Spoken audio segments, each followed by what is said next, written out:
Tidbits from TNT, Wednesday morning, October 23, 2024. Listen to the full version on the official dinarreport.com website and become our supporter on Patreon. TNT. Tishwash. Removing zeros and revaluing the Iraqi dinar. Ali Dadush. The concepts and scientific names in economics differ according to the specialization and the branches derived from it. When talking about the exact specialization, economic variables must be named by their scientific names. One of these names is the term redenomination, or as it is called, removing zeros from the currency.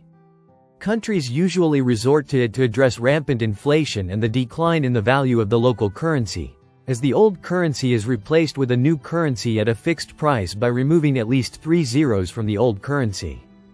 Currency revaluation becomes necessary when it comes to hyperinflation because it takes a very large number of old banknotes to facilitate trade, especially in local markets, and small banknotes become useless. As an individual needs millions of banknotes to buy simple or necessary household or food needs. An example of this is what happened in 2006 when Zimbabwe renamed its currency at a rate of 1,000 old Zimbabwe dollars for a new Zimbabwe dollar. In addition, deleting zeros from a currency can also happen when a country joins a monetary union, as happened in the Eurozone, and begins using a currency like the euro instead of its local currency.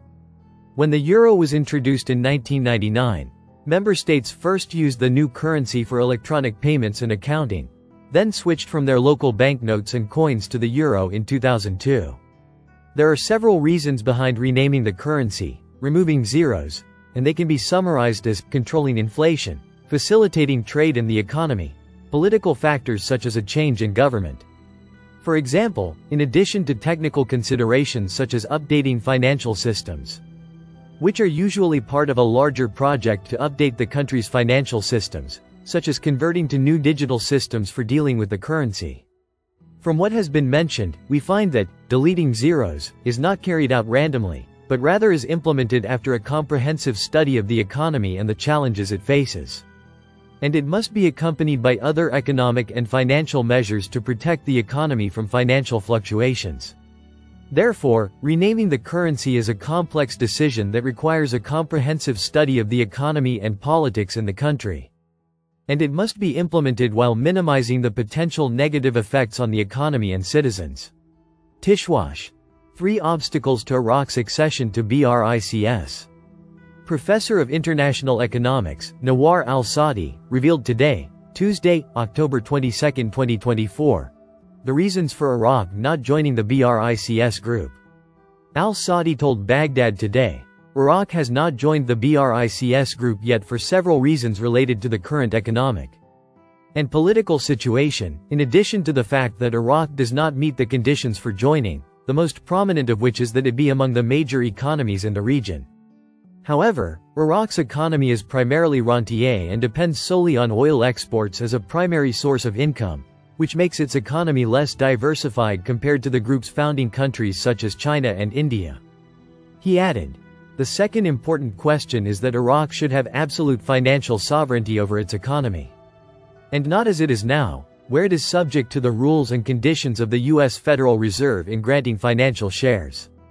Iraq's trade relations with some BRICS members, such as Brazil and South Africa, are not strong enough to support it in this direction. In addition, Iraqi foreign policy is still balanced between competing global powers, including the United States, which is cautiously looking at BRICS expansion and its geopolitical influence, he said.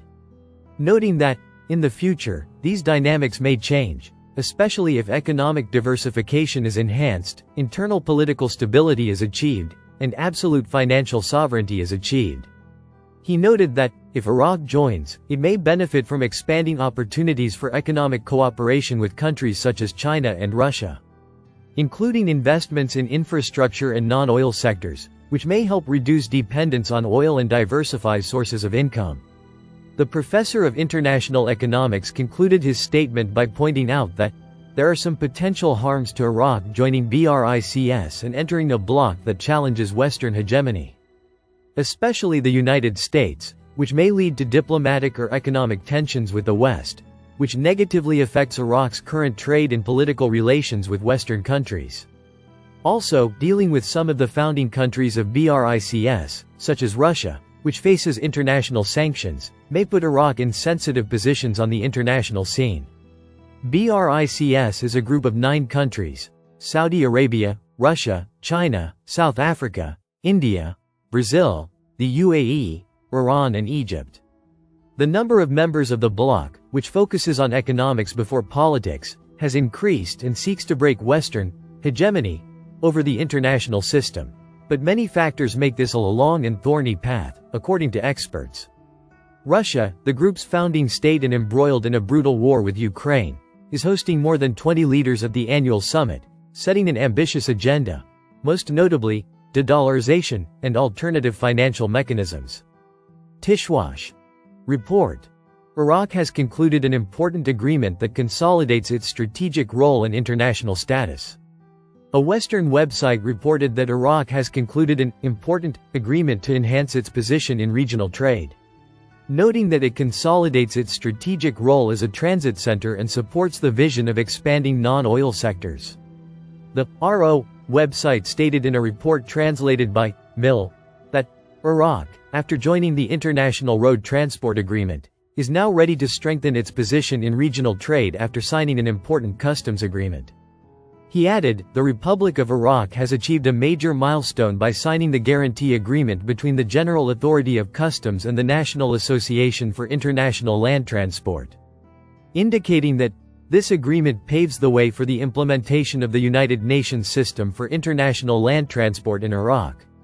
He stressed that the international road transport system significantly reduces border waiting times by enabling goods to be shipped from the country of origin to the country of destination in closed loading compartments controlled by customs through a multilateral and mutually recognized system. He explained that international road transport allows trucks to cross borders efficiently and safely without having to wait for hours and days on end, and provides a financial guarantee managed by the International Road Transport Union to pay customs duties and taxes. He pointed out that Iraq's accession to the International Land Transport Agreement consolidates its strategic role as a transit center and supports the country's economic vision to expand its non-oil sectors.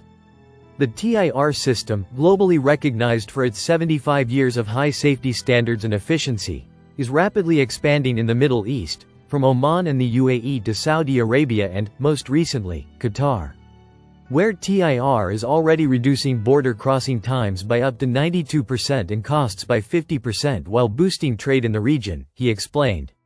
Listen to the full version on the official dinarreport.com website and become our supporter on Patreon.